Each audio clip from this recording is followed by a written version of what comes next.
Je donne la parole à l'Algérie. Merci, Monsieur le Président. Avant toute chose, nous remercions Madame Nazhat Shamim Khan, procureure adjointe de la CPI, de son exposé. Nous saluons la participation du représentant permanent de la République du Soudan à cette séance. Plus de 20 ans après avoir déféré le dossier du Darfour à la CPI, nous n'avons toujours pas atteint de résultats tangibles, bien que quelques progrès aient été réalisés dans certaines affaires liées à ce dossier, comme le montre le 41e rapport du procureur. À l'aune de l'évolution de la situation au Darfour, et notamment depuis l'éclatement du conflit actuel, il y a plus de 2 ans, la justice et la reddition de comptes restent à la base de toute solution globale au conflit. Dans ce contexte, ma délégation souhaite réaffirmer ce qui suit. Premièrement, la Cour, dans son action, doit tenir compte de l'existence d'un processus de justice transitionnelle et de reddition de comptes dans le cadre des efforts déployés pour l'avènement de la paix au Darfour. Pour parvenir à cet objectif, tous les moyens à notre disposition doivent être consacrés à la revitalisation et au renforcement des dispositifs judiciaires nationaux, afin que le processus dans son ensemble fasse l'objet d'un leadership et d'une appropriation nationale soudanaise. Pour ce faire, il faut accorder la priorité à l'action nationale, dans le respect du principe de complémentarité et de subsidiarité avec la CPI.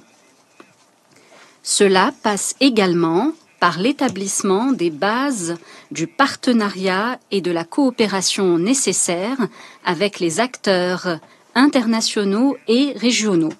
Dans ce contexte, nous saluons l'esprit de coopération dont le gouvernement soudanais a fait preuve avec le bureau du procureur de la Cour et les autres organes concernés. Nous saluons également les efforts consentis par le gouvernement du Soudan afin de mettre en œuvre le plan national de protection des civils. L'état de droit et les droits humains sont parmi les principaux piliers de ce plan. Deuxièmement, il est important de s'appuyer sur les cadres existants, et ce au plan national et régional, afin de réaliser les objectifs escomptés en matière de reddition de comptes, avec un leadership et une appropriation soudanaise.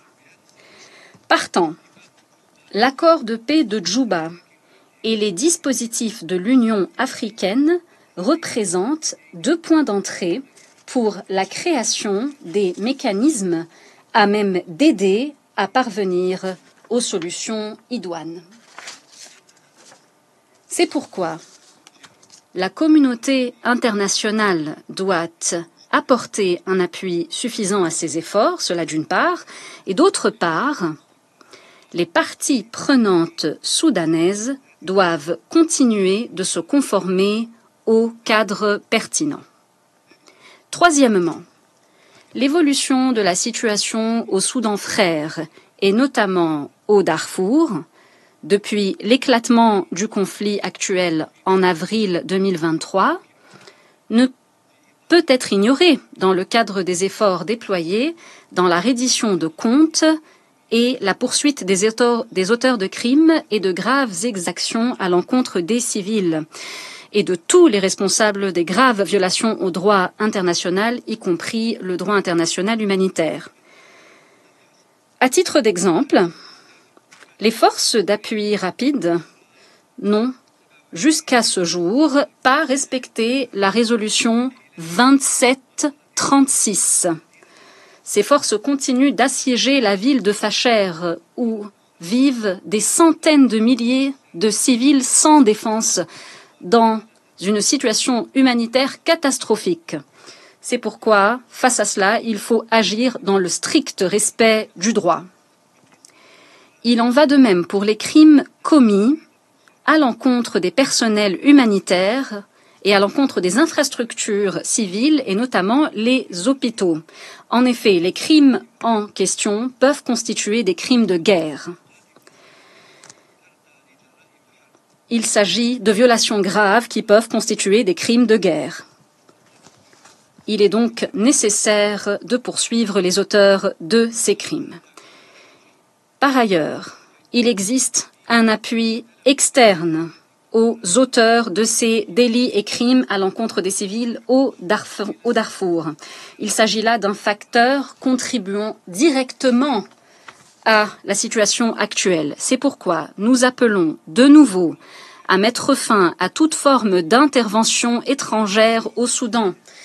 Il est nécessaire de condamner ces interventions ouvertement et fermement, car elles constituent un facteur contribuant directement aux violations. Monsieur le Président,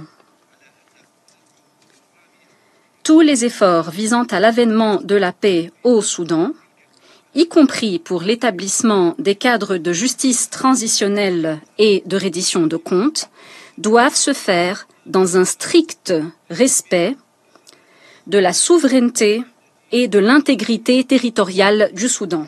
Pour conclure, nous appelons au dialogue et à faire taire les armes, et ce pour parvenir à une solution durable au conflit entre les frères soudanais et pour protéger les civils. Dans ce cadre, nous appuyons pleinement les efforts déployés tant par l'Union africaine que par les Nations unies. Merci. Thank the representative of Algeria for the statement. Merci au représentant de l'Algérie.